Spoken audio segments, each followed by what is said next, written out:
It's Milford Finance Committee, June 12, 2013. Minutes. Approved. Second. Discussion? Check. All in favor? Opposed? All right, we have a number of things on the agenda tonight, and some of them are, we may take out of order. The OPEC consultant is going to try and be here by 8 o'clock, and so is Barbara. They both had previous engagements. Although, is this the whole school? I don't know, David, is Laura coming down? I'm the whole, You are it? yeah, I'm the team. Okay. Sorry. You're it. And Michael, you're by yourself at the moment? There's two more people coming. All right. David's going to be late. There was a World Series T-ball, no, I don't know, there was a T-ball game that he was pressed into coaching because the other coaches didn't show up. So I told him that if we could move the youth center and swap things around so he could be here, he said he would try and make it. So since you guys aren't ready, school's here, so why don't we go with the school building committee first? Aldo, is that okay with you?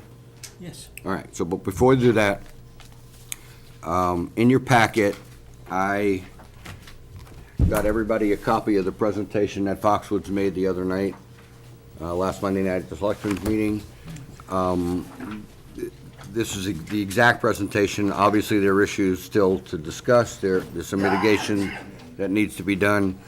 But they did I think they did a hell of a presentation in a short time that they had to do the presentation. Some things have changed since, but nothing that will change the overall affect. So that's for you guys. The other thing I got a copy of, and I did not make copies for everybody yet, and I will for the next meeting, because I'm sure we will start discussing the casino issue.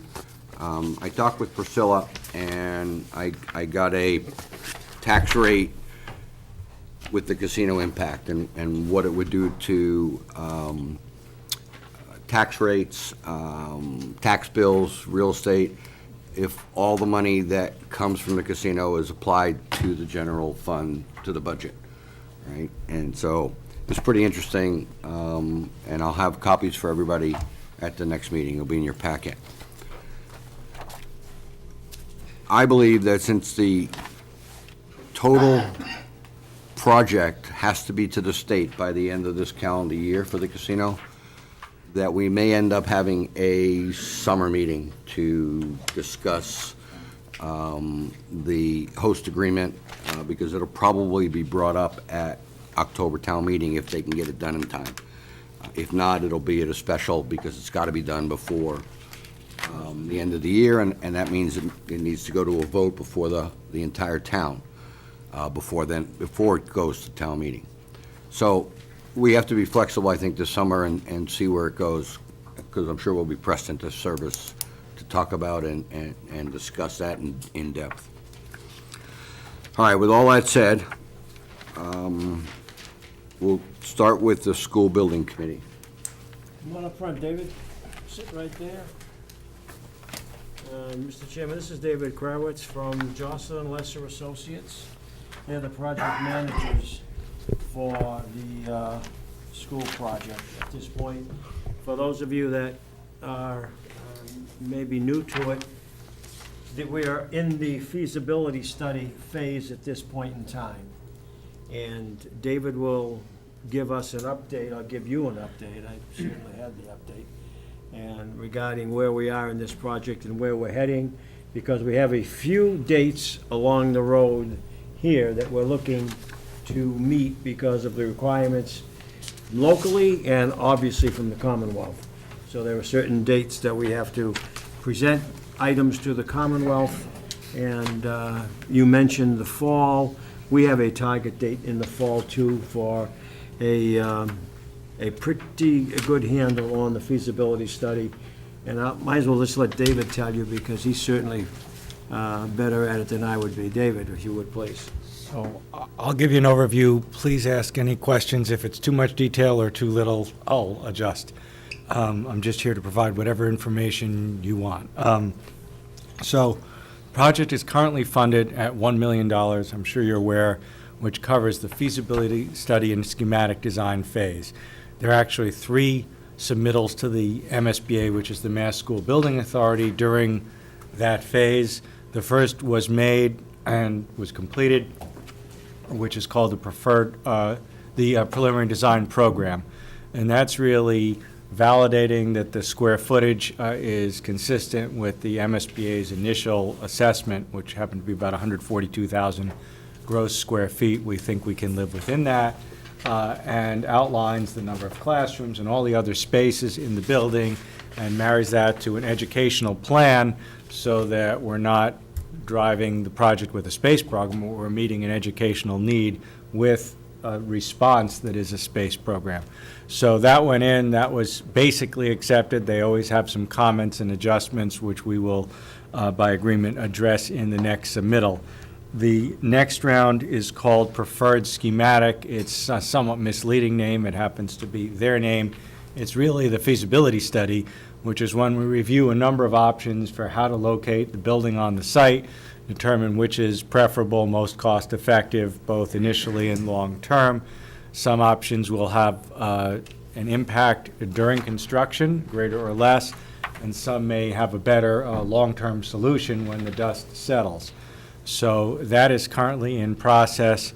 We're also waiting for a ruling from the local or Milford Conservation Commission, which is next Thursday, as to the extent of wetlands. So we're not able to even finally determine where we can build on the site until we know what that, how that comes down.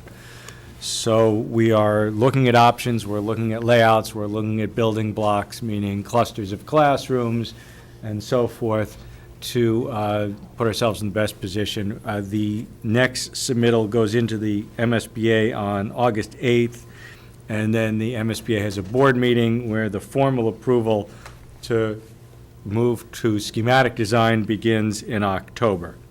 So that's where we are, and then the schematic design package goes in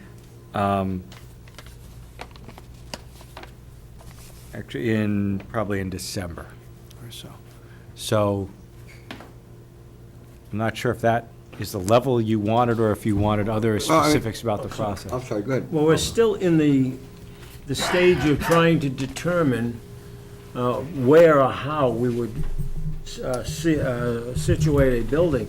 You need to understand, though, that with MSBA, this is the first, second, the third potential or fourth potential site for the siting of a school, because they require you to at least look at alternatives within your own community, rather than just glom onto one particular one. And we've done that. We've done all of that, and as David mentioned, one of the things if you can visualize the Woodland site, one of the things where... Oh, the mic, push it down so people... One of the things that we are looking at doing is situating the building in a location which is acceptable for the construction of the building. And there are things we need to do with woodlands, rather with wetlands at the Woodland site. So, as David had mentioned, we have visited, our engineers have visited, the Conservation Commission has sent their people to walk the site, and a determination will be made, hopefully, next Thursday. At least that's what we anticipate. I mean, I realize that this is not legible, but we produced a sort of spreadsheet or matrix that lists in the columns all the different options. And as Aldo said, we considered 3 other sites, one on Carroll Street, one on Countryside Road, and one on Dillis Street. These were the off-site properties. This is, I wouldn't say perfunctory, but, we understood going in that there were serious logistical hurdles or problems with those sites, but instead of just dismissing them out of hand, we need to document those issues in a thorough way. So if someone ever said, why'd you build on the site you were on? Well, we looked at everything else available, and this was the best place, or by far the most cost-effective. And then within the site we are on, they will ask the question, why don't you just renovate the existing building? Well, it's too small. You're adding a grade. Obviously, the existing building won't hold the school. But we need to document that. We can't, again, just dismiss it out of hand. Then they'll ask, can you do addition and renovation? Well, we don't have swing space, but we can look at the logistics of what it would take to do that, and then from a practical point of view, the layout of the existing building isn't very favorable. Even if you could take the students out, it probably wouldn't make sense to renovate it. But we have to look at it, and we will provide that analysis with cost as well.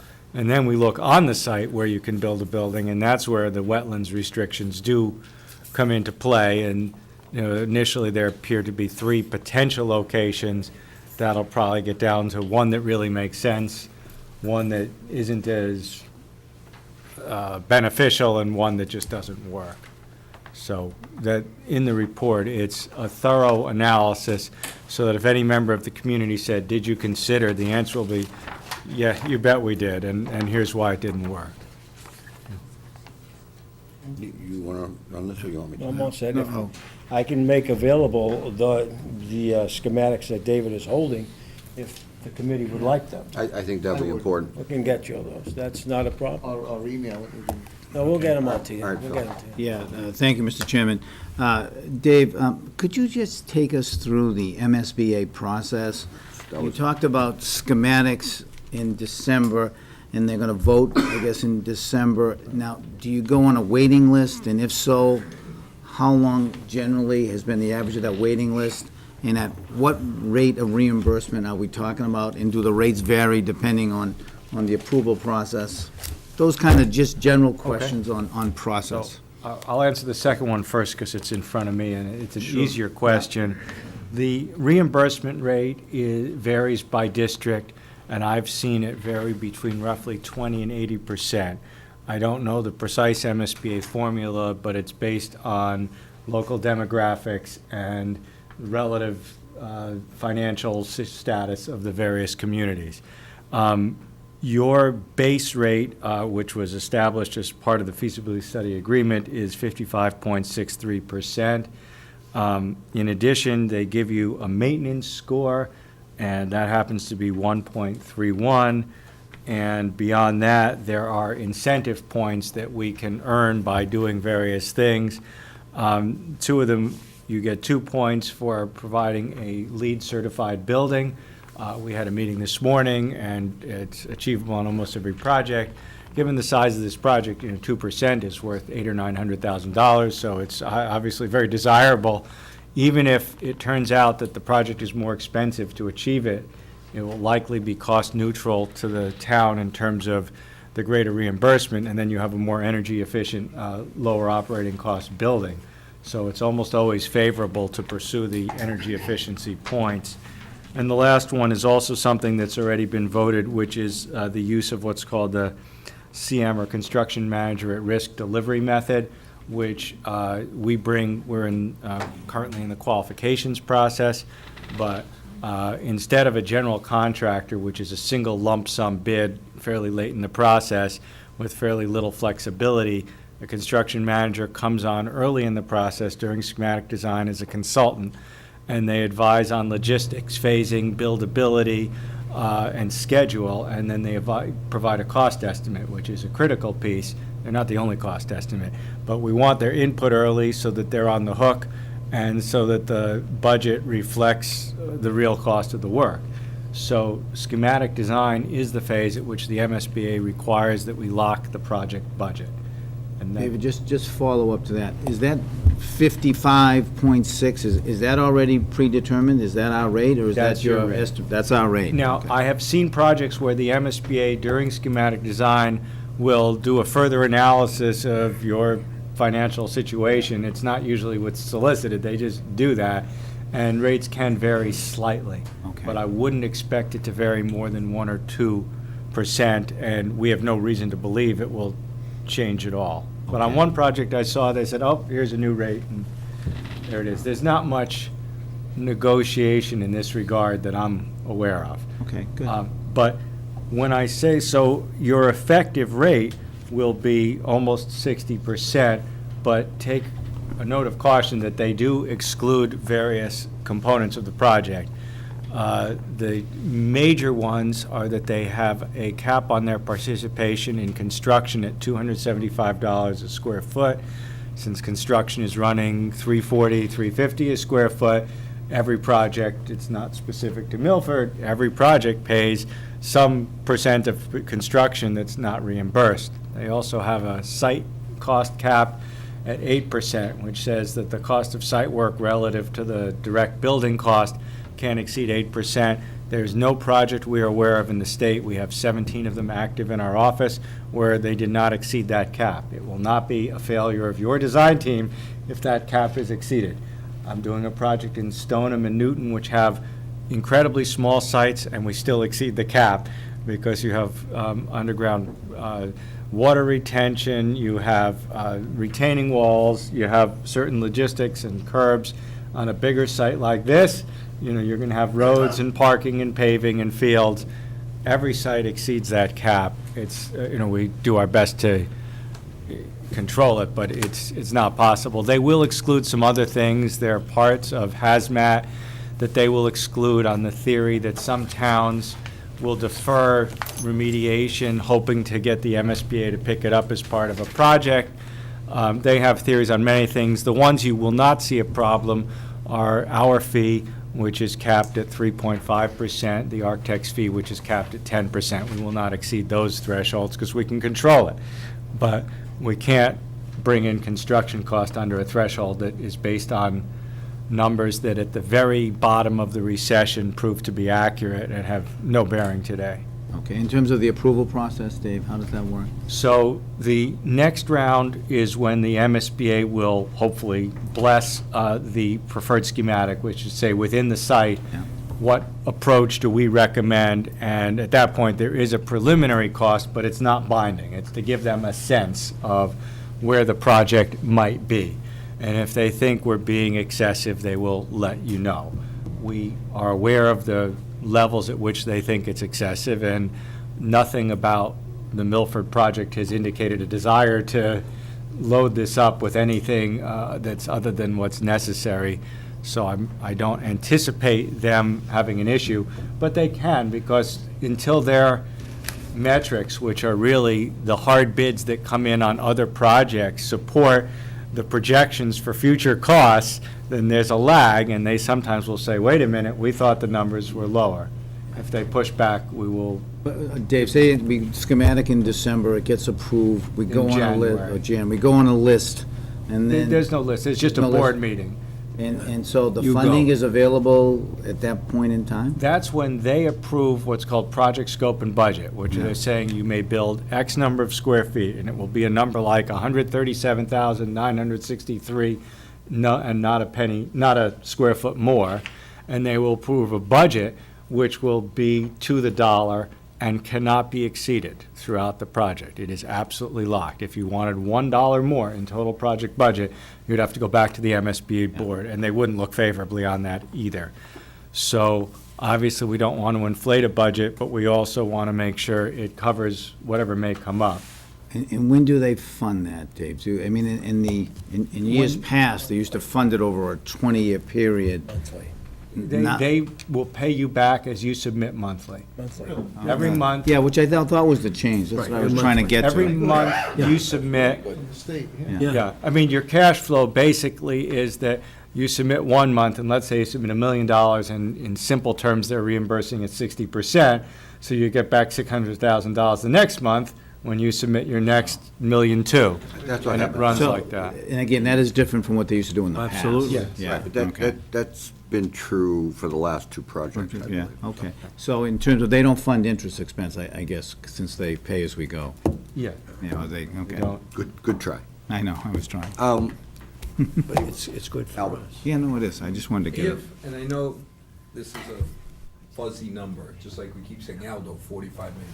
But if we spent $100, and you're saying our rate is fixed, but they're gonna take a little bit off, we can get a couple points on, what's your gut feel, not that we're holding it to you, for the $100 that we spent? I think you'll get $48 net, plus or minus on 100.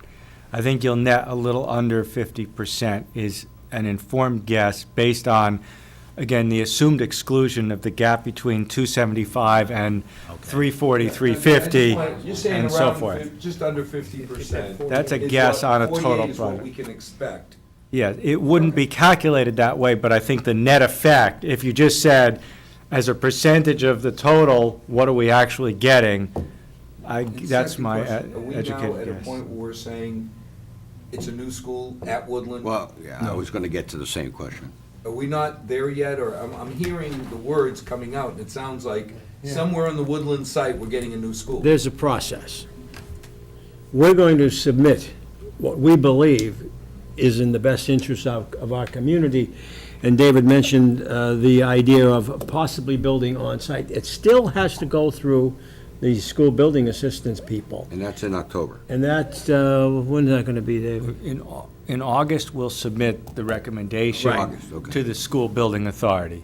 They will usually accept a reasonable Well, recommendation. but when I hear swing capacity, I get back to the original. Swing capacity? Well, what you Well, said. there is, I'm not aware that there is swing space, which is an alternate facility where you could put students to deliver You education started for asking 2 the years. question, where would you put 700 cherubs during this process? No, we've Doesn't- had that you don't have it. discussion on a number of occasions. And if that happened to be an option for us, we would certainly have put that in to the factory. Without saying that we're going to definitely go there, because we don't even have the approval from the Conservation Commission with regards to how we would use the site. If you said to me, what are you going to do?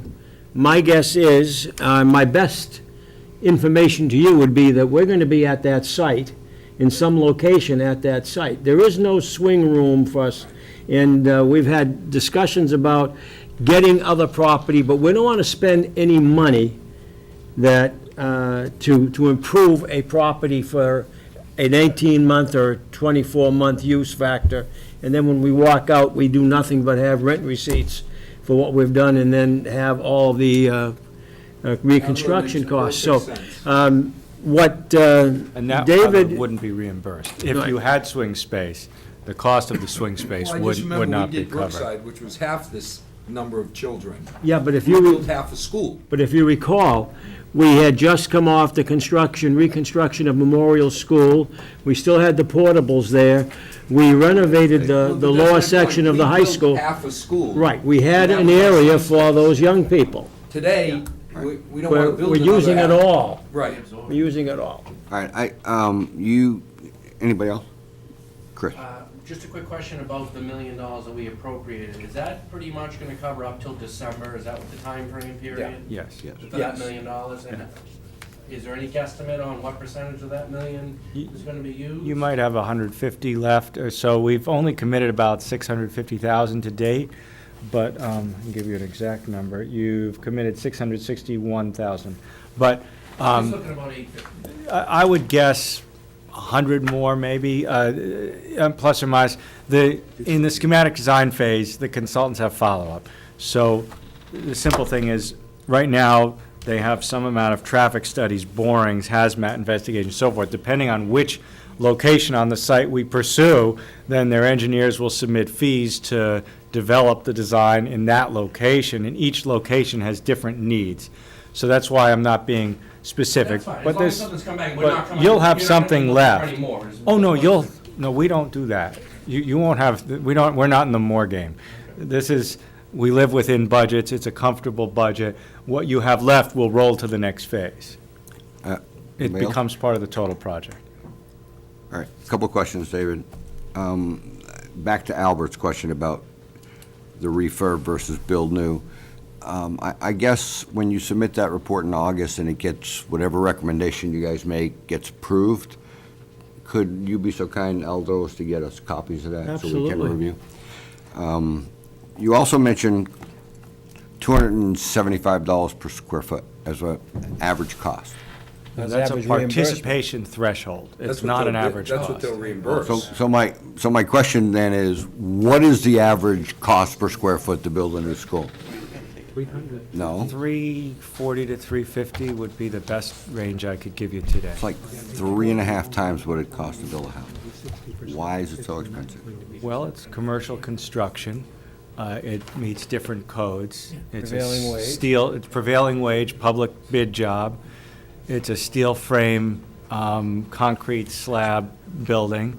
It includes site work and demolition and remediation of the existing structure, which is not insubstantial. We'll have water retention, we'll have roads, we'll have parking. The nature of commercial construction, which this loosely falls on, is quite more robust than residential wood frame construction. But you're also using professional construction managers who guarantee prices from the outset, and every trade bid is a locked bid at the outset, so they're assuming some risk in providing that lump sum bid, and risk is always apportioned, and we carry some of that. If you want someone to guarantee something, there's a price to do that. We're not paying hourly and see how it goes.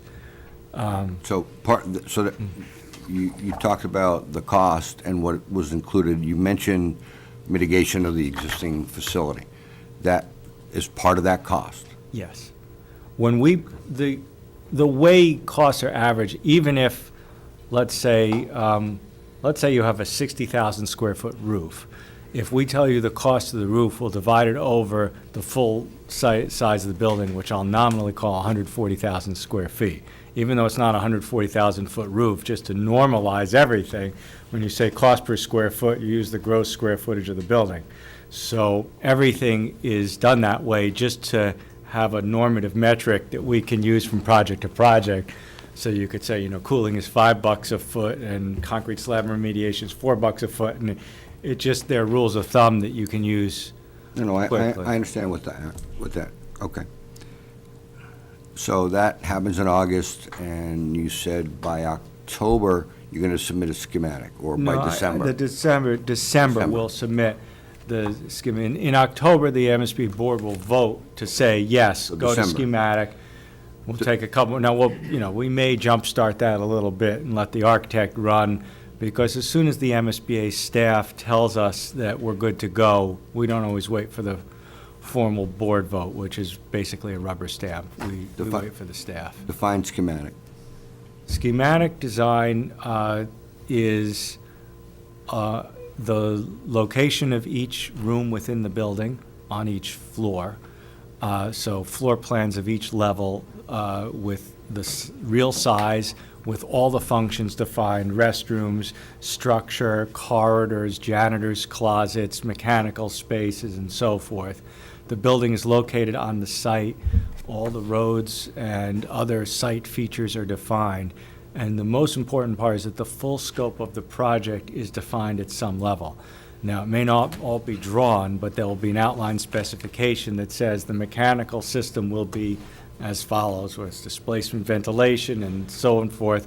The steel frame will be structural steel, and we estimate so many tons of steel and so many pieces, so that an estimator can put real numbers to that. We will have, the area of the facade is X. It may not be fully drawn, but you have 30% windows and 70% brick or concrete block, so that an estimator, again, can put real numbers to it. So it's definition of scope, if not a complete final design. There's still room in design development, which is the next phase, to flesh out the design and say, here's how the restrooms look. But a guy knows that a restroom costs a certain amount, no matter how the tile is laid out. So you want to buy a restroom with so many fixtures in this location. That's what we define. So it's pretty detailed, Yes. basically, is what I was trying to get at. Yes, it's drawings and outline specifications and detailed soils and boring reports. There's a hazmat investigation, there's an estimate on the scope of demolition, there's site work defined. That's doable in 5 months, Yes. really? So the design of the building, the footprint of the building, that predetermined by the size of the building, or No. left up to the discussion with the building committee? You say, well, we want one that's angled that way, or? The shape is absolutely up to discussion. Solar orientation has a big impact. It's generally considered good practice to orient buildings east-west, so there's a long facade facing north and south for minimizing solar gain and controlling that aspect, but it's not a golden rule. The number of stories is somewhat open to discussion. They'll look at different numbers for different parts of the building, but we're generally looking at a 3-story classroom because there are 3 grades, and it seems logical to divide them that way. But the biggest thing the MSBA controls is the gross floor area and the net floor area. You know, that whether it's 142,000 or 132,000, and there's some discussion at the moment with the MSBA about where that needs to be, that's the number they lock, and that's not flexible or open to interpretation. The reason I ask is at the very beginning of this project, we were led to believe, told, inferred that there were predetermined designs that the MSBA had, and we had to drop one of ours into one of those. That's a charter, what do they call it, a model school. And I don't believe, we have not pursued that path. A model school is really a cookie cutter. It's like a McDonald's franchise. And you say, I'm gonna just, pick the one and drop it on my site and airlift it in, and it's done, And nothing that I've heard indicates that this is a good fit for that program. It's sort of, it can accelerate the design process because the building is in effect designed, but then you don't get a site-specific solution and you're forced into something. And, you have a specific module of 5 classrooms per cluster and 15 classrooms per grade based on the number of students in this school and the size of the town. And the MSBA sort of cookie-cutter approach wouldn't fit well with that. Okay, well, that's good, because we were led to believe just the opposite. No one's pushing that I'm aware of. Okay. All right, I have nothing else at the moment. Nothing else, gentlemen? I just have a comment. It's interesting that you have model schools, and you would think there's a model school to fit multiple fact patterns. And I just don't see the town as so unique that it's just beyond belief that, there's no model school that would fit the facts, but that's the way it is, They don't, I've not done one, and I can't say I'm very familiar, but I've seen some of the plans, and they're fairly limited. It's not a huge program at this point.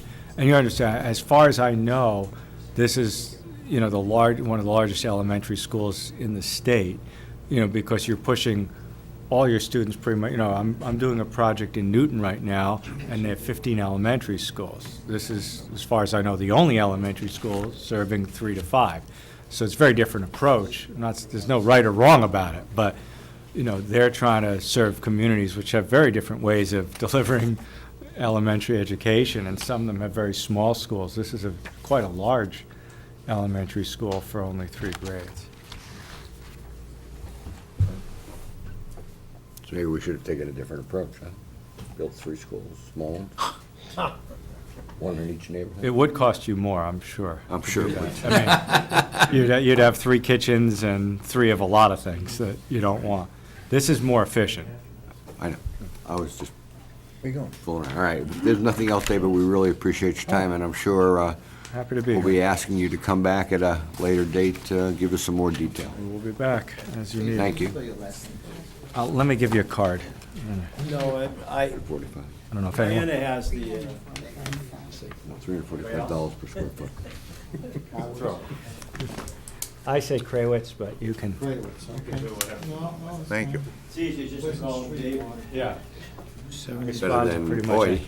Thank you. You're welcome, David, thank just you. remember, we like numbers that begin with a 4, not a 5. I would love to help you there.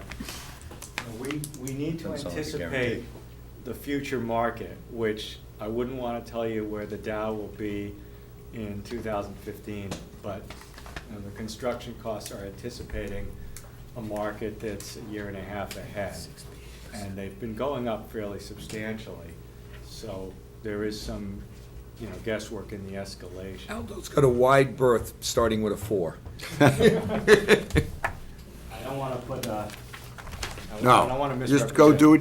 just go do what you have to do. Okay, thank you. Thank you, sir.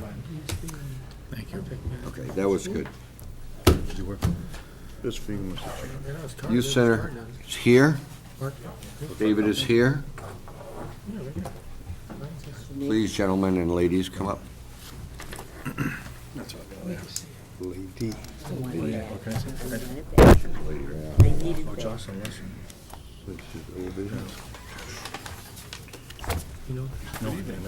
Evening. How are you? I'm good, how are you? Good. So, thanks for coming. I assume it's just you two and your fellow board member. I forget your name. Jen. Jen. Thank you, Jen. So we wanted to have you in today because there's been all these emails going back and forth and just some uncertainty about where your plan is for the future. And we know what happened with the at town meeting. But notwithstanding that, I think we just want some comfort that you guys are planning for the future, have a budget that's in line, that your expenses will be in line. There's been some talk about adding personnel. And so the question is, to what extent will you grow? To what extent will you do anything and add to your budget? And if you do, can it be substantiated and justified to this committee that the services that you provide will be worth the money we're spending? I think that's the main The issue. money being the projected capital cost of 3 million plus whatever additional requirements that you may have to grow into that new space. Are you talking about renovating the youth center, or are you talking about our operating budget? Well, I'm talking, they're Totally kind of, separate they're things. tied together because we were on one path and then it kind of changed direction. And And now we're gonna do this full renovation. We're gonna do a $300,000 study that will, pretty sure, is gonna lead to ultimately a question that needs to be answered, i.e., are we gonna spend 3 million to renovate it? Well, that's what the study's for. Right, but we're not spending it, Committed to we're not anything, yeah. spending it to not spend the 3 million. I think we're spending it because we think ultimately we're gonna be asked to spend 3. And the question is, if we're gonna be asked to spend 3 million, is it gonna be worth it? And can you So it's not justify 3 it? million, it's 2.2. Okay, whatever it is, it's millions of dollars. That's a better number. Yeah, and I'm not trying to be wise, but if we're gonna throw numbers on the table, let's throw real All right, numbers that they are. It's been a while since I looked at the estimate, but the point is, that's one thing, so that's your capital expectation. And then there was the budget expectation, and we were on a track where we were gonna have a 5-year estimate. Mr. Minor from United Way was gonna provide some data. He asked you guys to come up with a 5-year projection, and we haven't seen it. We're still working on it. Right. He's actually told us that we no longer needed to do it. We're still completing it on our own. All right, that was the first question, and the answer, you've answered that. Yes. So when can we expect that? And when can we drill down into the detail as to where your budget's gonna be in 5 years? I would say by September, you should have that in your hand. Okay. Yeah. And again, I'm gonna reiterate, he is the one that said at the last selectmen's meeting, I don't need them to do that anymore. But we, as a board, we voted, you know what? We put, Jen and Sydney have put a ton of work into it. We Right. said, we're gonna finish this.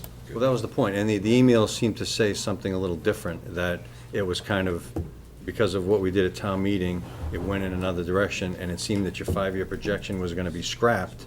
No. And then okay, so that, I'm glad you cleared that up, because I don't think anybody here would be very happy if What we... email was that, Dave? I'm just talking about the emails that have gone back and forth. There was an email, I'm sure, in there that said, we're not doing a 5-year projection, we're going in a different direction, We're doing a strategic plan for 5 years. looking forward. Right. We no longer need to do that through the United Way. Like Mike said, we're gonna continue to do it because we know it's good for the youth center to have. Right. So, Absolutely. let's say September for the new year, school year, we will have that. You guys will also have that. Hold on, before you jump in. And the second thing where this is gonna lead is, we need some assurance that the United Way money will always be forthcoming. If it's 30,000 a year, whether it's in a lump sum, which is what we were supposed to get, and then it gravitated to, now we're getting $2,500 a month. You're confusing two things. But the point is, the United Way wanted some certainty about your operations, and so it provides us the certainty that any money that they provide in the future will continue to come in. Isn't that true? No, two different issues. So we don't need any money from the United Way anymore? No, let me try and explain. The United Way supports the youth center with a monthly stipend. Correct. And my understanding is they'll continue to do that as your operation grows and may in fact, increase that stipend depending on revenue from them and all this other stuff.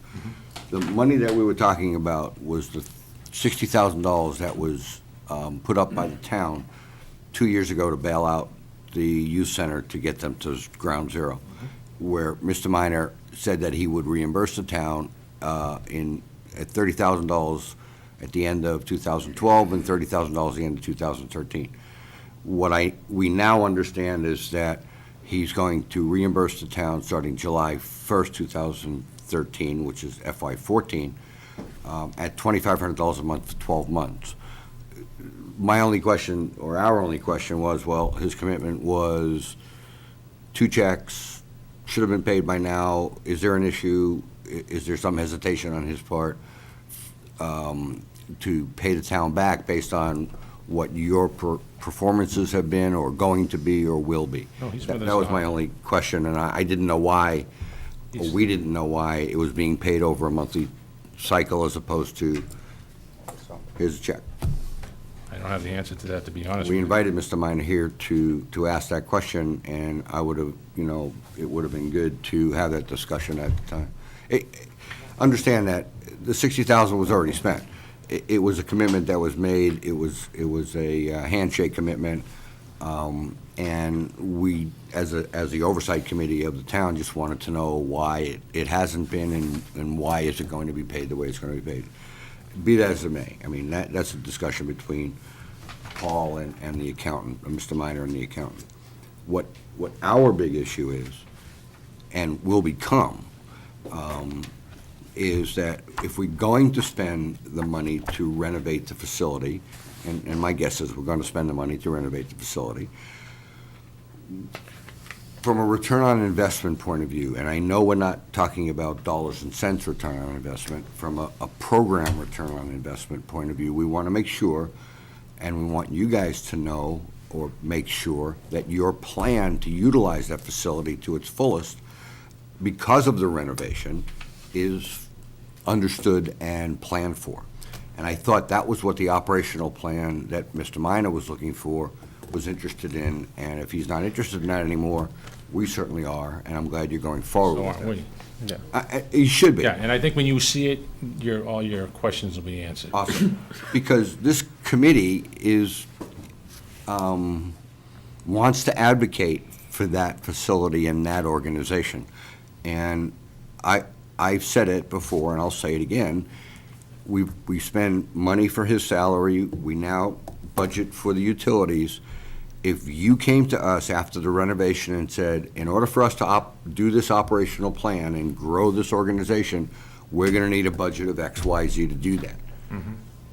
With that plan in hand, and this committee looks at that plan, it's a possible situation, and it should be considered from both sides. That's why we want the plan. Yeah, Mr. Chairman, I just have a suggestion, and I'm pleased to hear that they're going forward with their 5-year plan. However, I would recommend that the subcommittee, work with you in that process and help with that 5-year plan, so that when you come back to this committee, we can have input from the subcommittee, and a lot of questions will have been answered by the subcommittee. Just a suggestion. Absolutely. Excuse me. Because as everyone said here today, the 5-year plan is an extremely important thing, I know, at least to me, because every department in town has a vision for the future, and for us to advocate, like he says, to spend that kind of money, it's good for you guys too, to at least have a direction to say, this is where we're going. And it is a lot of work in the beginning, but it's something that once it's done, all you're doing is just evolving it another year in the future. And I know putting it together, I'm sure, is a ton of work, but it's something that's gonna pay off for you guys, as well as, when they come to us as a finance committee and say, financially for this $3 million, and if we don't have that information, it makes it hard for us to sell for you guys to spend it. As the chairman has said, we want, if this is a good plan, to have this go through and support it. But if we don't have a 5-year plan to say, yeah, this really is a great idea, it's hard for us to then turn to the next person and say, yeah, it's a great idea. So I'm really happy that you Well, that's a guys are great point. continuing to go with that. And a lot of people don't realize a 5-year plan is a living document. Absolutely. It just A lot of keeps people going. think you do a 5-year plan No. and Put it in a drawer, and 5 years later, you do another right, one. it's a living document, it keeps changing. Yeah. Absolutely. I mean, Michael, most of us are in industry or had been, and so we understand what those kinds of documents are for. Albert? Living today, we had a budget for the year. How does it look? We've got 2 weeks, so you don't have to project too far out. How are we gonna do against the budget this year monetarily? We're probably gonna hit it right on target. Program-wise, did we meet all the program goals that the board set out? Did we change them? Yes, Just give us I know it can't be perfect, Mike, you can't sit there and say, I don't have any documents in front no, of me, so. but gut feel, you set out some goals for this year. You're saying financially, you're hitting your goals. Right.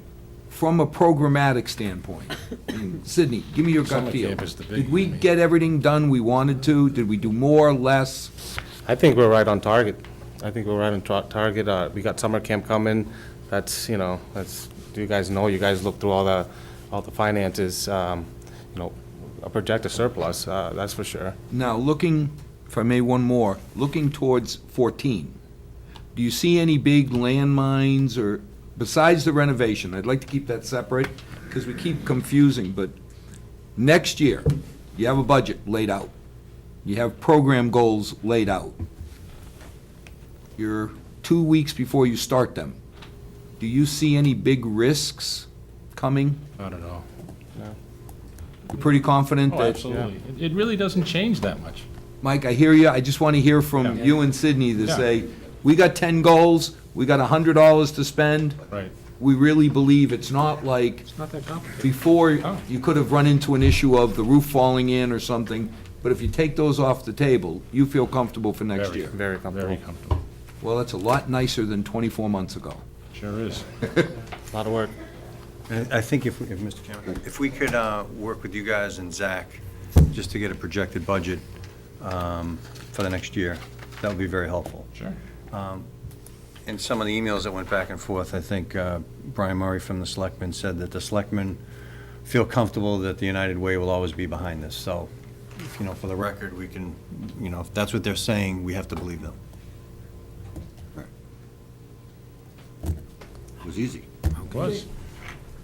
Thank you. Thank you. Thank you. Thank Have you a good both. night. You too. Thanks. Thank you. Gentlemen, All right, as I said earlier, the people from Bartholomew and Company Incorporated won't be here till about 8 o'clock. So we can do other business in the meantime.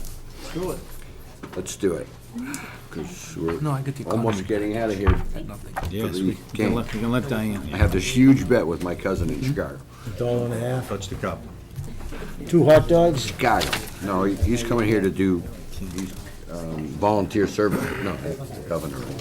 All right, let's, old business, new business. Let's move on to that. I put out a note to you guys to talk to your department heads and see if there were any issues. We have 2 weeks left to the 2.5 weeks. The Finance Committee has the power to transfer funds if necessary with the selectmen up to 5% of the budget or 3% of the budget. I forgot what the number was. Plus our reserve account. Say again? Plus we have our reserve account also. Well, it comes out of the reserve account. Yeah. Okay. It's what typically happens. I thought it was percentage up to so Yeah, many. it's up to 25,000, Right. but it's a percentage of budget up to 25,000. So you've all talked to your department heads. Everybody is hunky-dory for the rest of the fiscal year? Yeah. Because I've talked to your department heads. That was 2 questions. It was one question. Did you talk to them? Everybody okay? Are they all set? We're all set. I would hope So they we can shouldn't see any predict. surprises by the They end of can't the predict fiscal year. 18 days ahead, we're in trouble. Cover the. Well, the only thing we can't predict 18 days ahead is, if we have a forest fire or, Sure. those kinds of John Toohey things. Meteors, comets, yes. Meteors, comets, or snow. Paying bills next year. I also asked you guys to check on, with your departments on open town meeting articles and capital items that haven't completed, haven't started, why haven't they started, when will they start, when will they get completed, et cetera. And I know there's a couple of them still that haven't started, and I'm not sure where they are. Who's doing the parks? Wait, I have that. I brought my list. Open. I used to be the parks when they had the, for you're example, not- there was, you're not but not parks. this year, but there was an article on the It will be Jersey. wells. Yeah, it would be Joycey. Mike got back to me, the one for the fence at the softball field. Yep, I think I forwarded that, he said that can be closed. okay. I didn't get any specifics with him about the well. I'll go back to him and find out what's up with that. The basketball court, Town Park. Town Park, we gave them money to redo the basketball court at Town Park, still hasn't been done. Hasn't started, we gave it to them back in What is that, Mark? last June. We're gonna resurface the. They were gonna resurface and redo the Town Park basketball court. That's outstanding. I didn't bring my list of outstanding, Take out the list of them. yeah, there were a bunch. Yeah, I did You did bring it. receive this. I did, and I think it deserves some effort. I mean, there are some projects here that go back 5 years. Yeah, Right. I was looking at that, I'm like, Thanks for bringing it to our attention, but I think we really. David's everyone suggestion, actually. Has to really drill down and really find out. Paul- Do we need this? Right. Paul actually redid it all in Excel spreadsheet form with tabs for each department, and it's much clearer. And I sent that out to everybody as well. And I think, I'm sorry. Go ahead. We probably should have this as a bring-up item at every meeting to find out a status There we are. report. There's a lot of money here. Yes, there are. Is. And Aldo, your favorite one, the fireworks, it appears as if we have money left over a year, we appropriate the same amount of money. I'm not going there, Bob. Well, they're gonna save it all up and do the fireworks all at once. It's gonna be like New York. And they won't come after us for any money some year.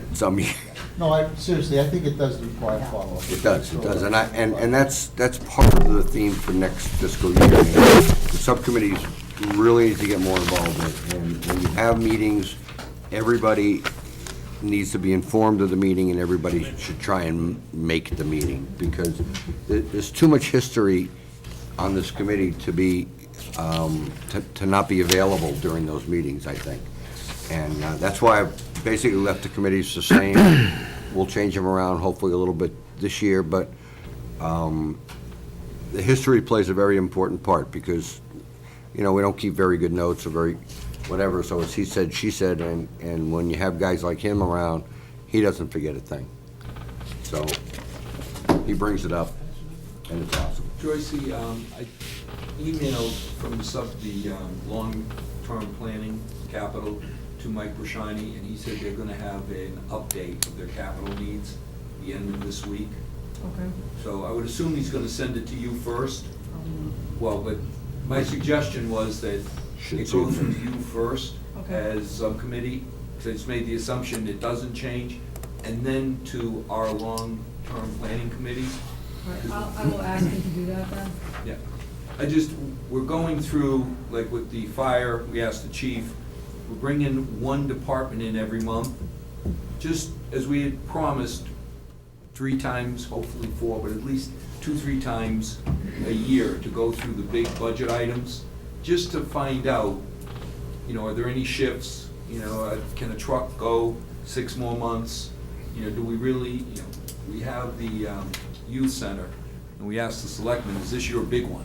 Because until we know for sure that Aldo's coming in at 45, we don't know what our real cash will be. So the one this month just happened to be the parks, and Mike asked, put it off a little bit, not meet this week, so that his group would have a chance to update all the numbers. And he said they'd be ready this week, so if you want to just follow up, and once you have it, let me know, Okay. and then I'll distribute it amongst the planning committee. So what your goal is, by the end of July, mid-August, you should know what's going to be on the warrant for next October, because that's when the warrant opens sometime in August.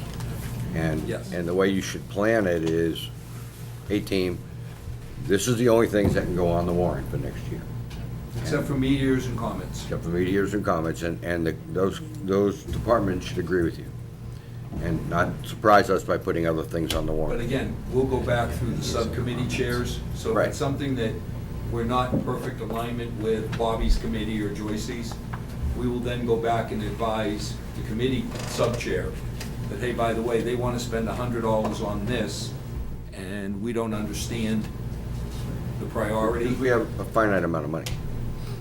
Well, right now, we have about 30% of the money that is on the wish list. So there has to be some tuning or fine tuning.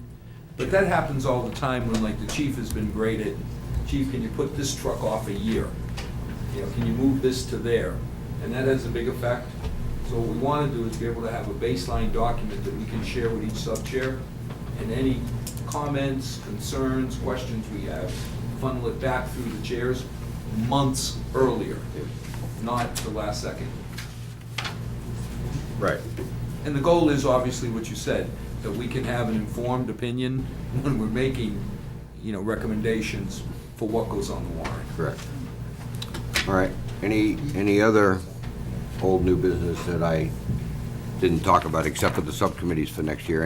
Anybody have any preferences that want to change, not be on, not do? Because I'm not going to work hard at changing them.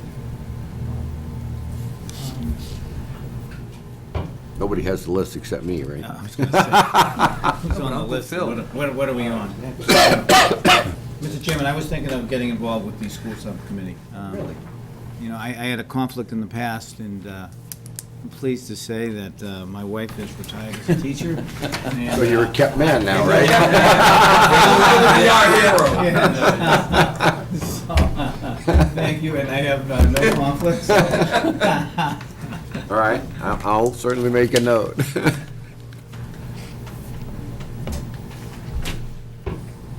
I'm done. I thought I saw two gentlemen outside. Bartholomew. I don't know the Bartholomew and Company, Inc. Mr. Chairman. Sir. Before they come in on that subject, didn't we, my best recollection is, didn't we ask for the town accountant or this company, and we were talking about this unfunded liability, to come in and see what other towns were doing? Yeah, that's what this is. I didn't see it in the handout. Maybe I must have missed it. That's the email that you sent out? Yeah, it's, Okay. they list every town and what they didn't talk about dollars. But they don't list how much they're putting towards it. They don't talk about dollars. And I believe Correct. that we asked for that on 2 occasions. Correct. Well, they're gonna be here, so. You're 100% right on, because the Right. question came out, we're not doing enough compared to other towns. Right. And we said, well, What the please towns tell do. us what the baseline is. Right. Just pick the towns and tell us, this town's putting in $10, they're about our size. This town, like, when you compare to Boston, they put in $1 million. Yeah, but But- it's 100 billion. Well, that's the point. Right. We wanted to And get. that, we asked for that. We asked for that, and hopefully I they will. didn't see it in the handout. No, you're right, but all it The talked handout about talked was. about everything, but the numbers The numbers. to allow us to have an informed opinion. Correct. Okay. Yeah, right. So hopefully we'll ask that. Hopefully, we're gonna get that We're through gonna get that discussion. information tonight. All right? Top hat and cane time, do the elections. All right, Aldo?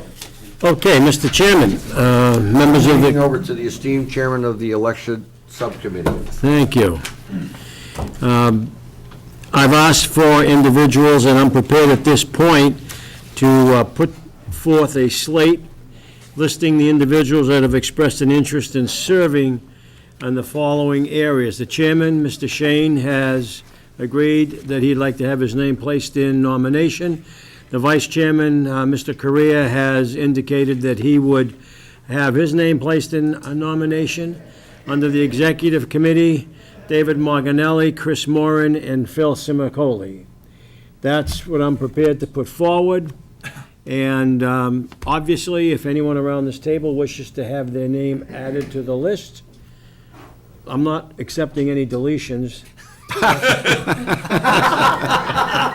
Addition. Make a motion to cast one ballot. So if nominated, I will not One ballot run as if. presented. Okay, it's been That I will moved not by say. Mr. Hyatt, seconded by Mr. DeVita, that one ballot be cast for all of the aforementioned individuals to serve for the one-year term for fiscal 2014.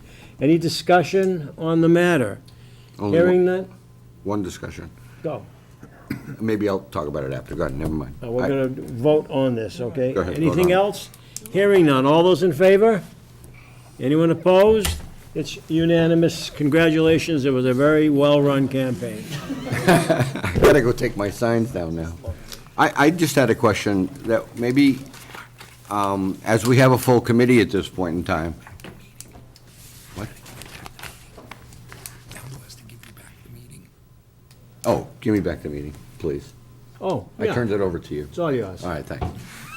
Let the minutes. Thanks, Hoyle. So now we have Aldo's rules. We used to Okay. go by Robert's Robert's rules for rules. nominations. But I go by We have Ho- plus only by Hoyle's Aldo. rules. Now that we have a full committee, and it appears that we're going to maintain that full committee after I talk to Kelly, is it time to expand the executive committee by one, maybe? For more participation? Great idea. Just a point. Yeah. I mean, I have no problem, Mr. Chairman. I just have a comment. I've been on the executive committee at least the past 3 years, and in those 3 years, I don't think we've met more than 3 times, Correct. because there wasn't a need to. Right. I mean, you can expand the committee all you want. I think one of the things that we should all be proud of is whenever there's any kind of meeting, a budget meeting, an executive meeting, everyone's invited, and the emails go out to everyone, so, you know, I don't see any harm to adding an individual, because if you want to work, there's plenty of work to do. It really is. Well, as I was going to say, that's the theme going into 2014. I mean, I can't do all of it anymore. It's getting to the point where things are going to come up, like the casino, like budgets for 2015, like where we are with the state. How may this affect all of those things with our state aid? If we end up with a casino in town and reap all of those benefits, what's the state going to turn around and say, well, you're not going to get as much state aid? And how are we going to manage that? So there's going to be a lot going on, I think, over the next 12 to 18 months that we're going to need a lot of participation, a lot of help. And, I mean, as you know, you all are in business, you're all executives, you know you follow up on everything anyway, but I'd rather do the follow-up as opposed to the initial part of the Mark, operation. Are you So looking for a motion to expand the executive I committee by am. one? I am, I'll make said motion. For fiscal 14, for fiscal 14. No, ongoing, not For ongoing. beginning with fiscal. Beginning with I just 14, make it clear, it's beginning with Yep. 14, right, but ongoing. ongoing. You're missing a couple of people in tonight's meeting, though, shouldn't you? We are. Mike is traveling, John is traveling. I don't know what shape physically Vinny is in, so I'm concerned about that. But those are the 3 that are missing at this point in time. Vinny, okay. Mr. Chairman, Yeah, motion on the floor, is it the motion's seconded? on the floor. I'll second the motion. Okay, We don't need to consider making the appointment this evening. I think what we need to do is be sure that everyone understands that there will be an additional one. This will mean we have 6. We'll have 6 voting members on the executive committee. correct. Chair, vice chair, and the 4 at large. And probably what we should do is the chair should not vote unless necessary, so keep the number odd. Chair will never vote unless somebody abstains. That's fine. Aldo, one consideration, this is our last meeting of the year.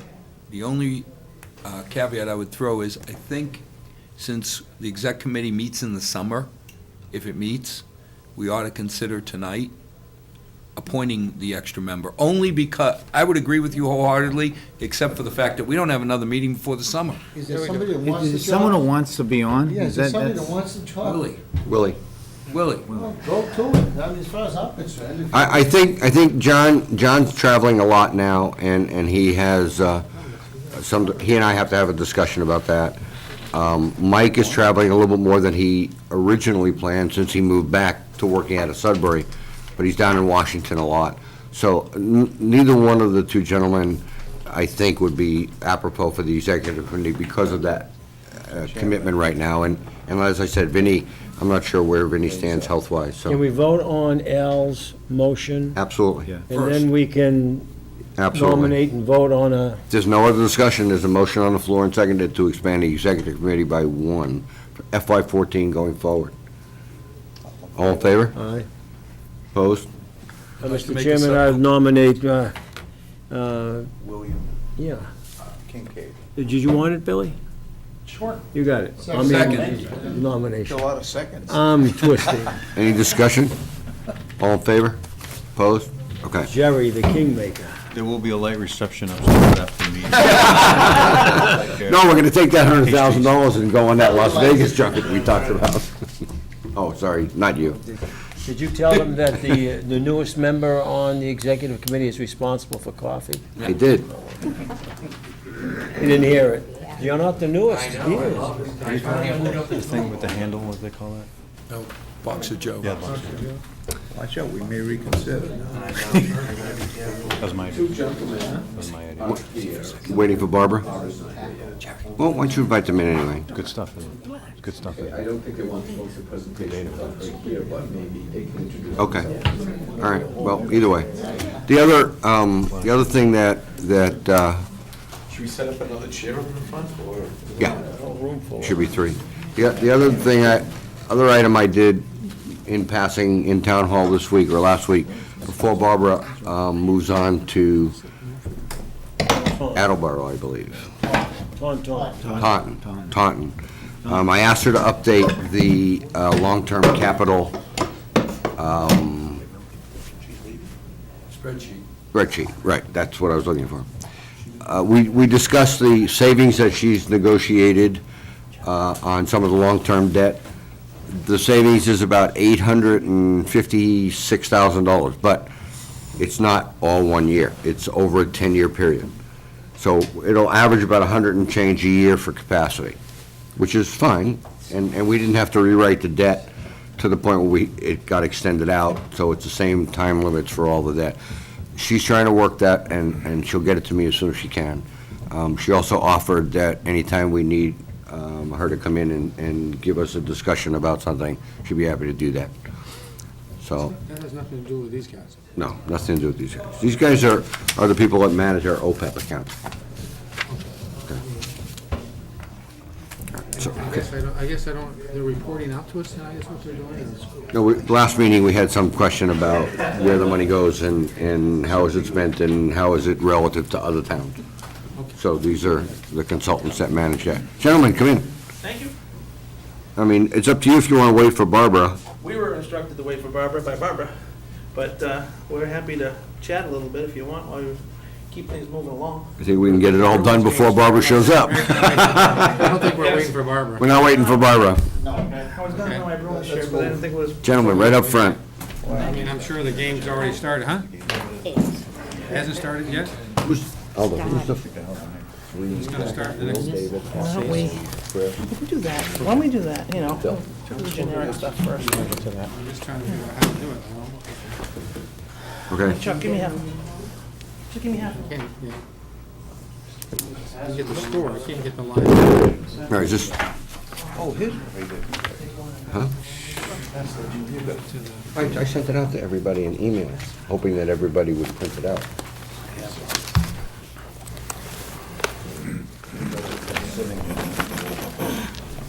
Do you want business cards? On business cards? Those of us that still use They'll make them inkjet available. machines don't want to use all the ink. The reason I want is, not what I want. I'm an inkjet guy. I got 2.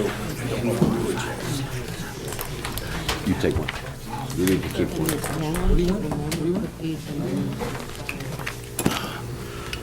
All right. You guys want to take a 2-minute break? No, let's go. I want to go watch the hockey game. I know we all want to watch a hockey game. Sounds good. They'll be back. All right, no breaks. Gentlemen, please, I know we want to wait for Barbara, and I know it's important to her, but I have nothing else on the agenda, so at the end of the day, guys, you're on. Thanks. We really basically have, half a dozen questions. The report that you sent out, that I sent to everybody, was interesting at this point in time, but some of the questions that we have will be forthcoming if you want to take 5 and do your thing. If you just want to introduce yourself for the minute so we know who you are. Sure. Sorry, just grabbing the pad of paper in case I need to write things down. My name's Tom Bartholomew. I'm the president of Bartholomew Company. I'm accompanied this evening by Chuck Patterson, who is a gentleman in charge of my everyday municipal finance business. By way of introduction, a little bit about the company, maybe. Sure. I've been in municipal finance since 1981.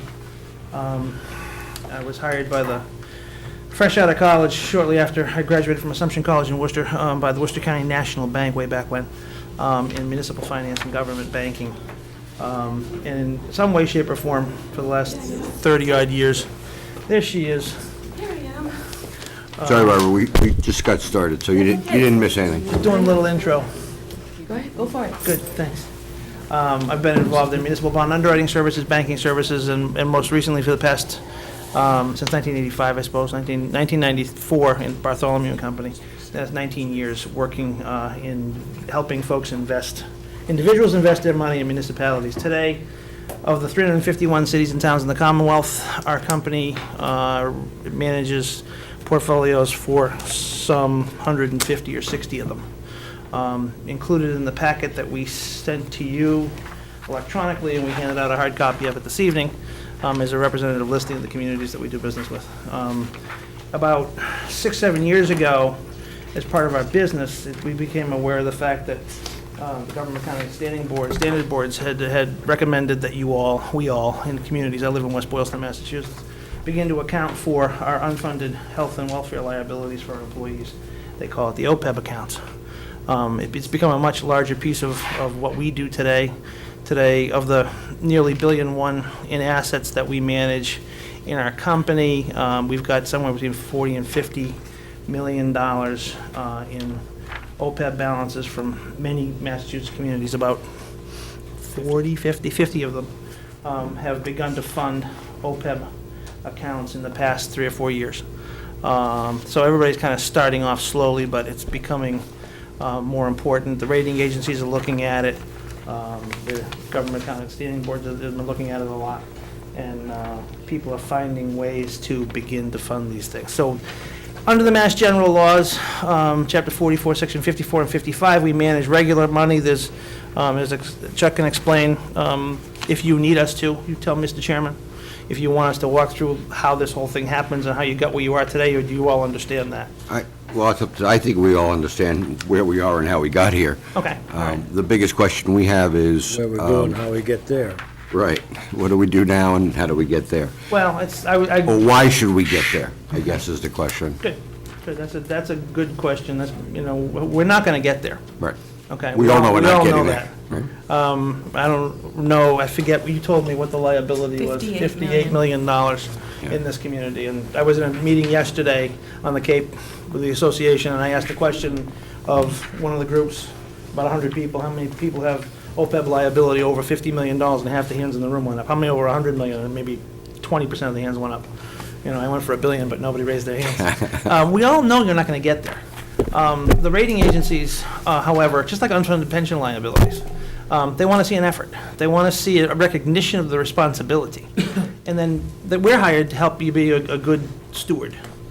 Municipal finance, municipal investments are different than the way we manage our own personal money or corporations manage pension fund money. Let's face it. You're a not-for-profit corporation. You don't just, if you make a mistake in the management of your money, you don't just run out and sell more widgets and make more profits and fund like General Motors does and go fund the unfunded pension liability. I mean, you're finding money the hard way. You're selling real estate, you've got free cash availability, it's coming in dribs and drabs.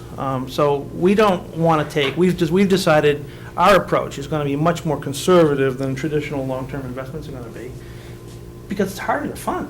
I mean, it's ridiculously hard to fund. We know that. If you have to sell a piece of real estate, you're not going to get it back. So we got one of the communities, one of the cities is talking about doing a bond issue to fund it, which I think is kind of aggressive. But so we're going to take a more balanced approach than we would with operating cash, than we would with stabilization money, more of a longer-term trust fund approach, but knowing full well OPEB liability has a sunset, maybe not in some of our lifetimes, but it does have a sunset, because this population of folks that you're funding for, the liability is going to dwindle at some point in the future. That probably many communities in Massachusetts have changed their contracts with the fire, with the police, with the teachers, so they're not necessarily offering as lucrative benefits going forward that hopefully won't be quite so expensive. I don't need this thing to operate like a college endowment. I need it to operate ahead of whatever the discount rate, whatever the ARC payment rate's going to be. In your case, the estimate's 4% per year in your actuarial calculations. I need to get ahead of that number without taking on a lot of broad market risk. Some broad market risk. Everybody likes to make money, nobody wants to lose money. So what you have there is a generic presentation with some averages of the OPEB money that we run over the past couple of years in various different categories. Barbara and my team and I have agreed to run your OPEB portfolio in the moderate category, correct? Sorry, I always check. So that when you're looking at the average number, we have some specific numbers that we brought with us this evening about your account, which you don't have in front of you yet. I will I just want to give know, those to you. So, I'm sorry, I don't that's want all to right, cut you off. that's fine. I'm just trying to give you the overview. You mentioned these two charts in here, and I think it'd be worth going over the two charts about hypothetical asset allocations and where we fit into those numbers on the averages. Different communities want us to do different things, so that generically, there's these three you're talking about, sir. Right. We're gonna dial up or dial risk down depending upon the community and what the appetite of the community, what our client is. I mean, my emphasis is always to preach more conservative issues. I started in the bank bond portfolio, so I was brought up, cut my teeth that way. People hire us to manage conservatively. We're not hired to make you wealthy. We're hired to keep you from getting poor. So what we've chosen to do out of the gate with Milford, because it's a new, the OPEB position's a new piece of business. It's not an aged piece of business where I've got a lot of unrealized gain in a portfolio, that kind of thing, is to be in the more moderate category. So I will demonstrate to you in a moment when we have the next handout we can give you, that we're going to be adhering much closer to the middle of the road piece here, because that's a good place to start. Because when we started in 2011, Yes. it was our macroeconomic call that it was reasonable to take on a modest amount of risk, not be aggressive. When you pick up the newspaper and tell me that unemployment's down below 5.5%, that gross domestic product is growing at a nice rate, and all's well with the world, and Greece isn't the fault, well, we'll get more aggressive. Today's not that day. So the flip side of it is to be conservative probably means you don't make any money. Interest rates are so doggone low, you can't get paid to own fixed, to very much money to own fixed income. You can't get paid a lot of money to not take risk. The Federal Reserve Bank's winning the argument by forcing us into more risk-oriented assets, but Barbara and I didn't think it made sense to take all the risk of the market, and after this last few weeks, I'm pretty happy we're not doing that. Right. So, that's where we are here. Mr. Chairman, you wanted to? Oh, I'm sorry, go A ahead. couple basic questions. Yes, sir. For some of us who are a bit slow on this. I'm trying to go fast because there's a hockey game going on for you. Yeah. We're going to make the second period. Nothing happens good until the third period anyway. Right. No, We don't need money over. in this account to pay our retirement obligations, correct? Not quite. Okay. Why do we need money in this account? It's, What's happening here is, as Tom said, this is the unfunded pension liability for your retirees down the road. And health not insurance. pension, I'm sorry. Chuck. Health Health insurance. insurance, I'm sorry, Okay. misspoke.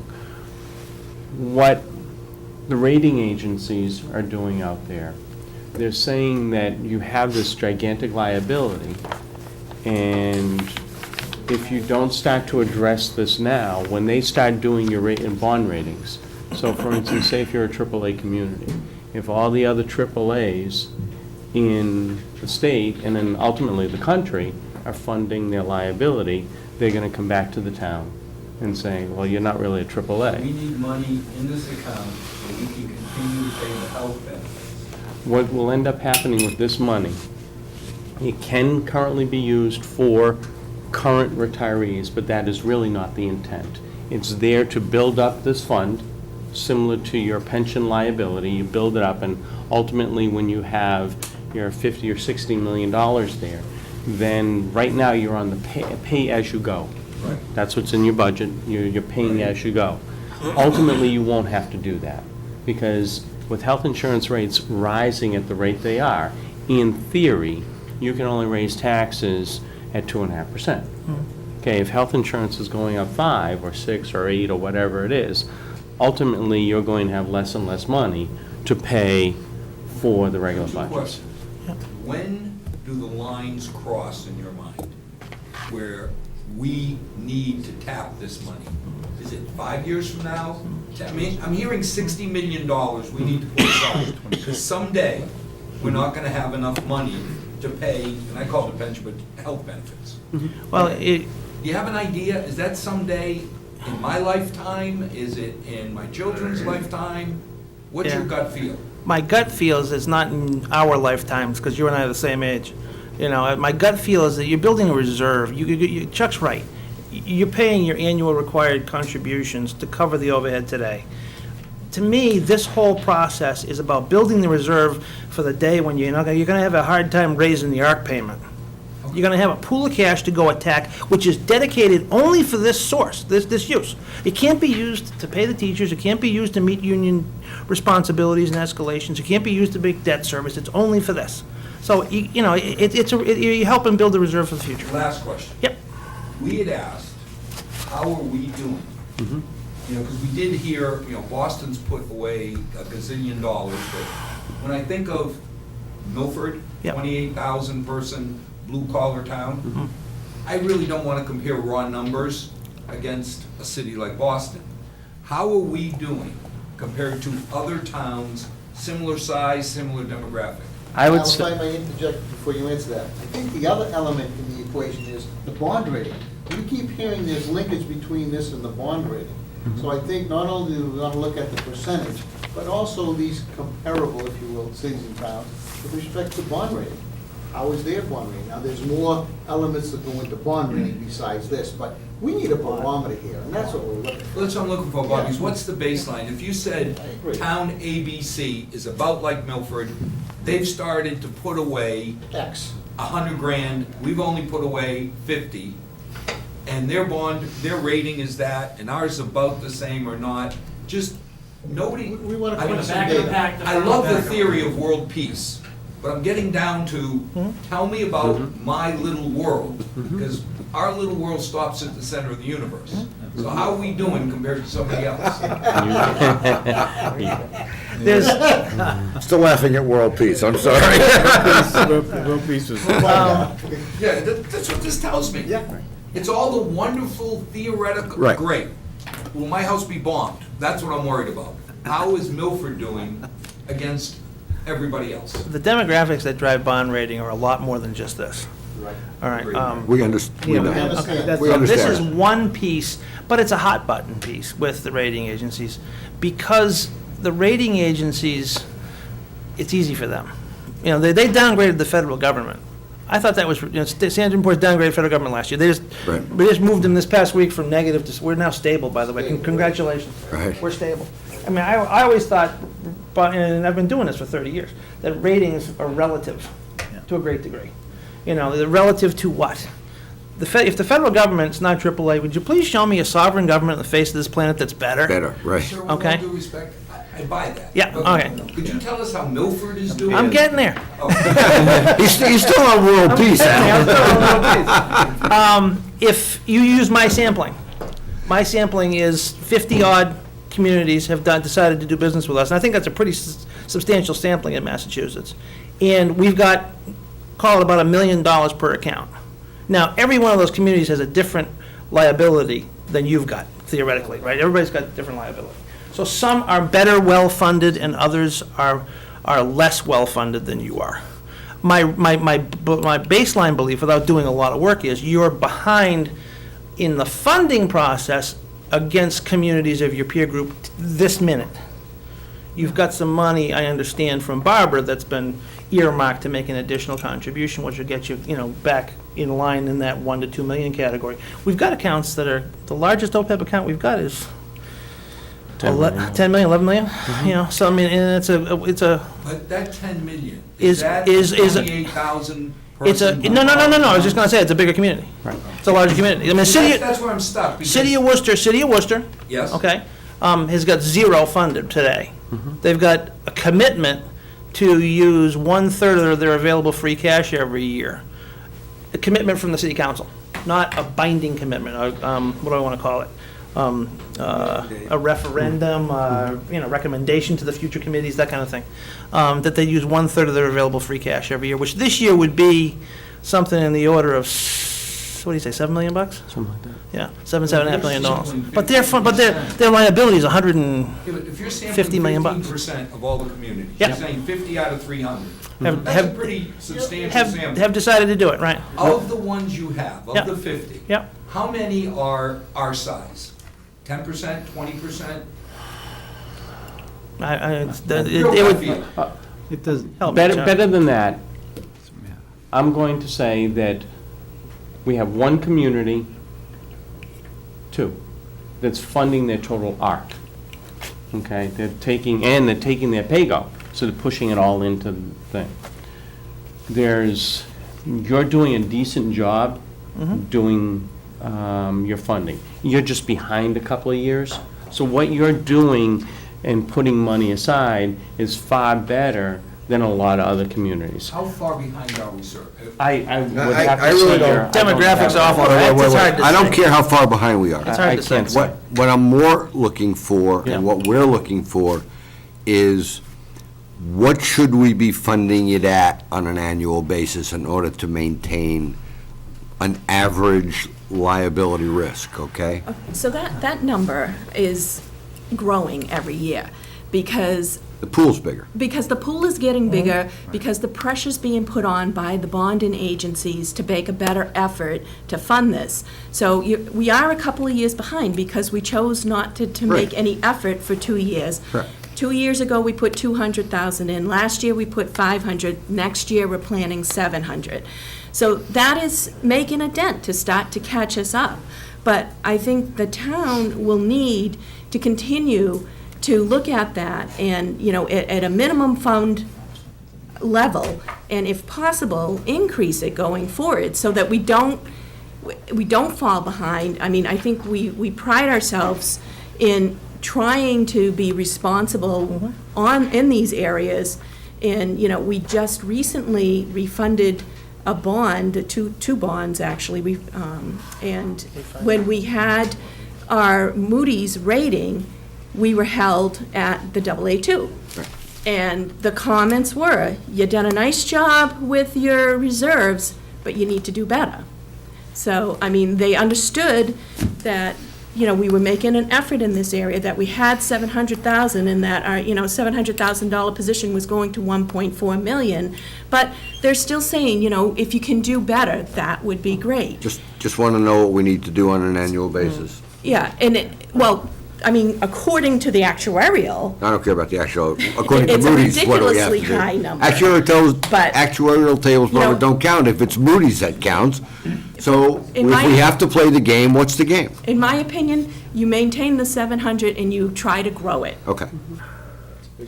Yeah, Mr. Chairman. No, that's what we put in for 14, 700. It's in the budget. Still a big number. Yep.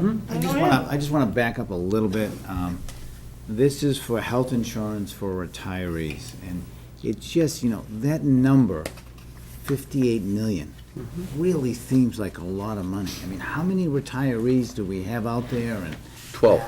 and I know No, it's future, it's not just current retirees, it's future retirees. So course, I- everybody that's being hired today, they look at all the employees hired today and do an estimate of how many of those are gonna reach retirement and what is their insurance gonna cost. And- So it's Bobby, all you've encumbrance. seen that calculation and looked at the actuarial assumptions and rates of Right. return and life expectancies and all of that?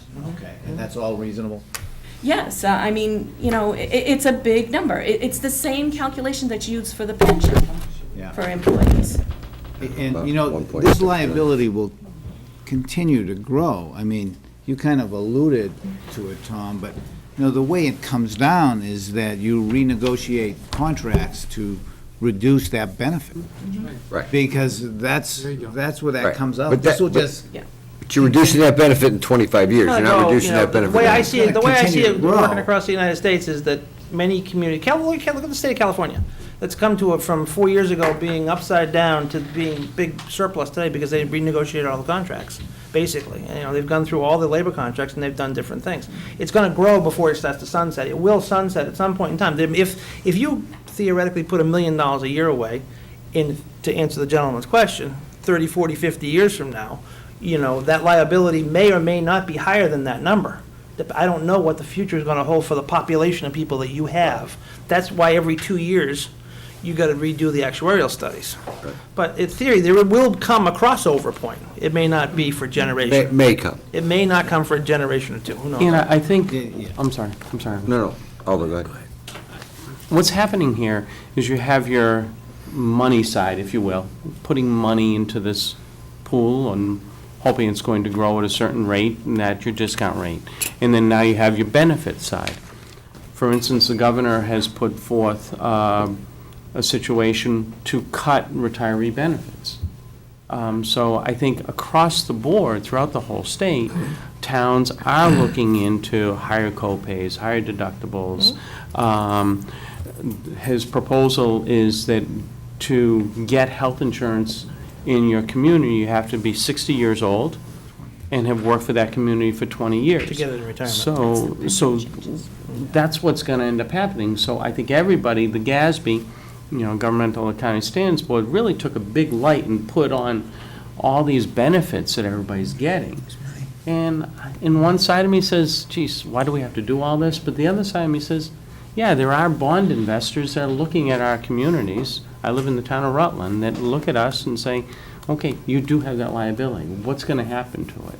So with benefit cutting and making a commitment to put money aside to earn more interest, that's when, the liability should come down and it should meet somewhere at some point in time. If you liken this, if I may, just for one more minute, liken this to the shortfall of Social Security Trust Fund.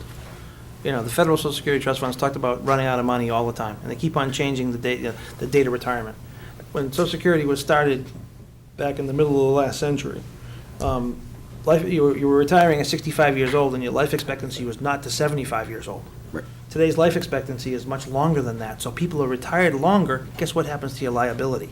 It grows. Right. So if you don't change the retirement date, if you start at 55 or 60 years old, which is younger in a lot of situations with some of the public service employees, you've got a longer period of time with escalating healthcare costs. And they're keeping us alive longer, which is nice, because we can do more Because of the stuff with our escalating grandkids. healthcare That's okay, right, all right. But it becomes a big burden. It's the same thing at the federal level with Social Security. This is just the microcosm of that same problem. David? Oh, you were going to talk? No, David. Well, Mike, I think you partially answered it, but my question is it, you said we're on this arc, and when you use the word arc, you're using it like The it's annual- sunset. Well, Is that an acronym? theoretically, it's going to. I mean, the ARC isn't not, please don't. Yeah, I wasn't sure what you meant by The that. annual Required required contribution is the ARC. The ARC payment is the annual retired. I'm talking about the fact that this pool of people, because you're going to have new employees that are not going to have contracts as good as the old employees had. Right. It's not going to be, it's, over a longer period of time, it gets better. But it's maybe intergenerational, So my question is the unfunded liability as it grows, is that a function of how the collective bargaining agreements are written, or because of what you're required to put in place under Mass General Law, or both? Both. It's the whole ball of wax. If you let everybody come to work for 20 years and they can retire at 50 years old and give them 100%, Blue Cross Blue Shield with no deductible, you got a big problem. If you make them wait till they're 70 years old and you give them a 50% payment, you're not as bad off. Somewhere between the two is what you're going to negotiate.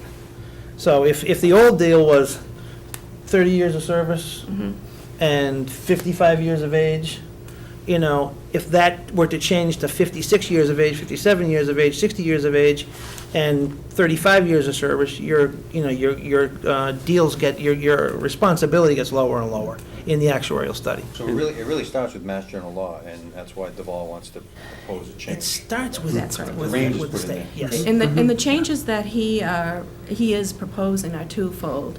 It's making the age in which you can become eligible to have insurance as a retiree older. So it starts at 60, and it's also tying it to your years of service. So if you have 10 years of service, the town would pay less towards your health insurance than if you had 30 years of service.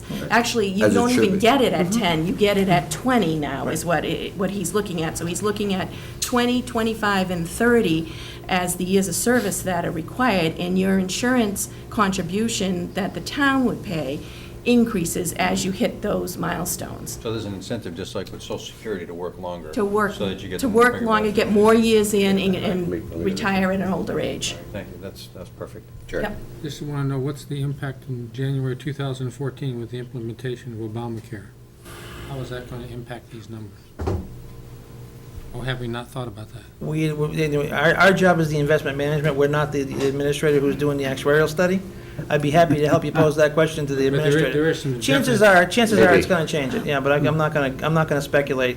I can't imagine it's gonna be better, but I don't know the answer.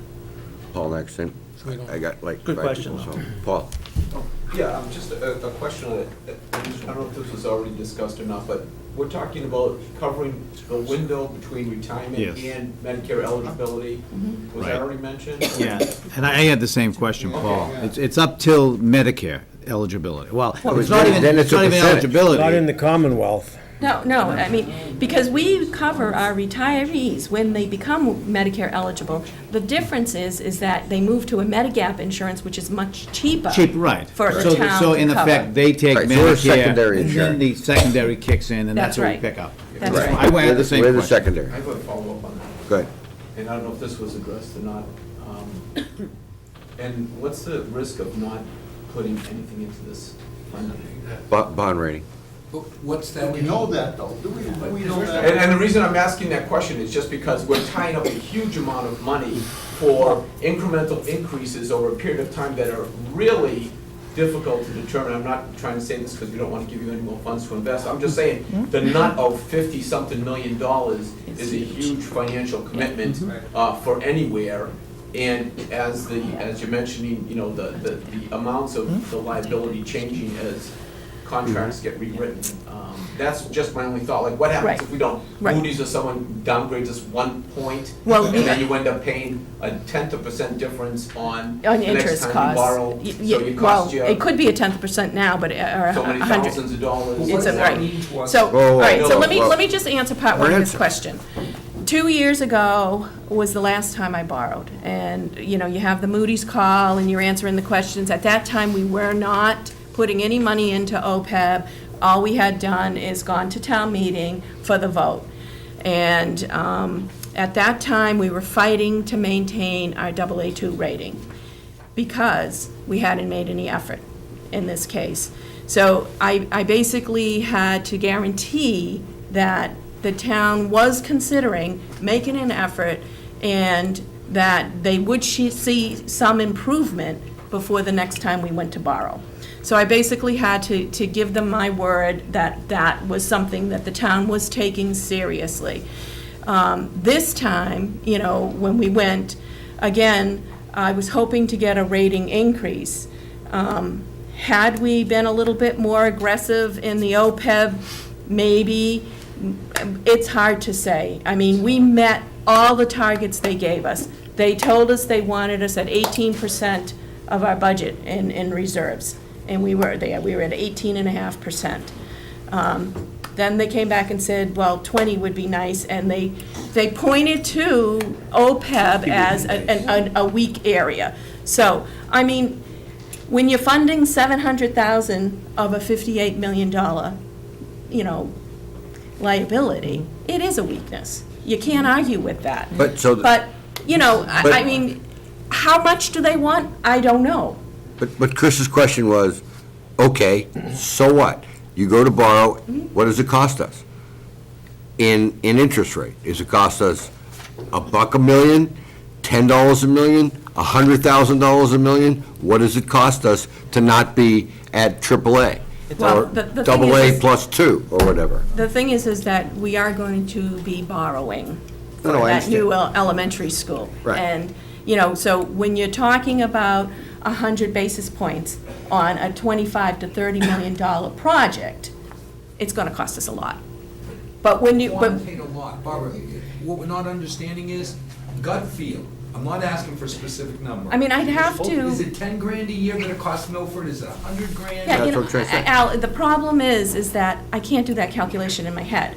So what I would have to do is go back, I mean, I brought some information tonight with me because I did do the refunding, and I wanted to share that with the board before I leave the town. But, I mean, I can redo that and play with the interest rate, and I can answer that better. But off the top of my head here tonight, I just don't have the tools. But is it 10 grand, 100, or I don't know. Well, I she's mean, and I saying it hate could be to 100 basis mislead. Well, obviously, I'd hate to obviously. mislead. It's a Okay, very, all right, We're beating it, we're beating it. Gentlemen, don't know. Gentlemen, It's not Please. it's not a calculation that you can do. right. I mean, It- I We're can- beating a dead horse here. Yeah, I you mean, can't do- it's- on that particular day. Exactly, sir. Spot on. There's so many different variables to Right. calculate. You know, if, I can- Barbara, Barbara, you know what we're trying to say. I understand, And, yeah. and basically what we're trying to say is it worth putting $700,000 in for $5,000 a year interest rate? Bingo. Okay, or $10,000 a year, right. Very good So is it, Well, is it? I think this is a perfect lead-in to some of the performance and some of the returns that we've made in the last 2 years on our $700,000 investment, and then maybe that'll help you to decide. Because we Well- have that information here Those are real tonight, too. numbers. Not really, because it's money, it's money. We've already taken out of our spent. pocket. We And I'm can't- looking we at can't take the it out. balance here, and I wanted to get the performance. but Not the we- returns. What, doesn't the return go back into the same account? It goes into the same account, but it reduces what we have to contribute in the future. Yeah, but And they're again, good. I mean, you're the talking returns are- about a mountain and a molehill. But the you know. returns are good, though. They can't be good enough to fund $56 million. They're not good enough. Then obviously, we have a problem. No. Mark, You're not gonna can we go. ask Yeah. a question? Today, we're paying $4 million in interest. If our bond rating went up, Yeah, what would it cost? would I it mean, save us $100,000 a year? If it went down, would it cost us $100,000? Right, that's what I just said. We're looking for 32.8. it's a return on investment for $700,000. Right. That's all we want to know. We're away close to $750,000, and there ought to be a gut feel for, hey, you save $100,000 a year, or you save $50,000 a year. Right. But Barbara's right, though. It's not a simple calculation, It unfortunately. doesn't have to be done tonight, we just want it to be done. And we Well- want some comparative data. I want to be able to compare. Between Milford and somebody else? I don't care about anybody else. We've got 50 towns, well, if we've got 50 towns, and their unfunded liability is greater than ours, and they're not putting any money in it, and they've got an equivalent bond rating, to me, I say, hello, why? Well- Because actually, it isn't 50 Oh, that's towns new. with 50 million, it's 49 towns for 40 million. Because he's saying No, one no, no. town is 10 million. Different of that. timeframe. I don't know. So that. really, I Numbers mean, don't match it's up. not $1 million per town, it's Produce all the the way down to numbers. 700,000. I'll crunch the numbers, just produce it for us. Yeah, exactly. Right. So, I was just gonna, I want to get home for the second period. Yeah. yeah, no, I was Me just, too. I was just gonna say, it's important to understand, the performance, and let's just talk a little bit about the performance and, Okay. The report that you have is your account, which was big, the original funding was in October of 2011. So this is a time frame that is very limited. It's a snapshot, a very short time frame, very short testing segment, but this is the successes that you've had. The balance, on top page 2, inside open cover here, with me, please. Beginning of this current fiscal year, we were at $207,000 in the account. There's been a $500,000 contribution. And fiscal year-to-date, through the end of the last quarter, March 31st, calendar quarter, we were up $46,000, which is about 6%. Since inception numbers on the facing page below that, we're running at an 11.4% calculated time-weighted return annualized yield. If you flip to page, I'm moving quickly for you, page 4. It looks like this? Yes, sir? Page 3, you've got a portfolio, total portfolio balance of $1,799,000 up in the upper right-hand corner of the spreadsheet. No, sir. No, that's an accounting function. You're on page 4, page 3, here? Yeah. All right, that's purchase, that's aggregate purchases and sales in the portfolio. So if I have $1 million in bonds and I move them twice, that's $2 million worth of activity? It's an accounting It's function? an indicator of Yeah, activity. it's in just- the it's account. just gross. That's Right. all. Correct. So but that's helping me get to my numbers, doing it properly. Going to page 3 gives you your real number. Annualized return, top left-hand piece there. Average annualized total return is 8.79% in this short sampling since October 2011. 8.79. Where do you see 8? I'm sorry, am I on page 4? Next page. I'm on page 4. Did I say page 3? You did say page 3. Page 4? Now we're on page 4. I moved. That's good. 8.79%. He said page 3. I apologize. No, that's good. What's the Standard and Poor's done in that timeframe? 9%? 19.5. Oh, I didn't see it, wait. It's right there. 19.95%. 19.95. 100% equities did that. We're not 100% equities. Yeah, We're we're taking a much lower risk profile. I, Some of this gain is a result of dividends. What percent is the result of dividends? It's on the preceding page, it's on the preceding page. Dividends and gains All are broken down. $17,000 worth. We can run the I see dividends percentages. and capital gains. Mhm. I don't see dividends broken out. Dividend, capital gain. They're two different things. No, I can, well, again, we didn't break it out that way for you to tell you how much of the performance was appreciation, how much of it was depreciation, how much, absolutely. Yeah, no, that's fine. Absolutely. This is a summary. Different things. I mean, This is a Yeah. summary. The total return performance is 8.79% since inception. That's income plus appreciation, net appreciation in a portfolio, in a balanced portfolio. This is the moderate portfolio that we've got you guys Take out started in. fees also. and if we look Actually, at pretty good. comparable Operations such as yourself, would the numbers be about the same? I'd be happy to defend them against anybody as long as we have the same philosophy, absolutely.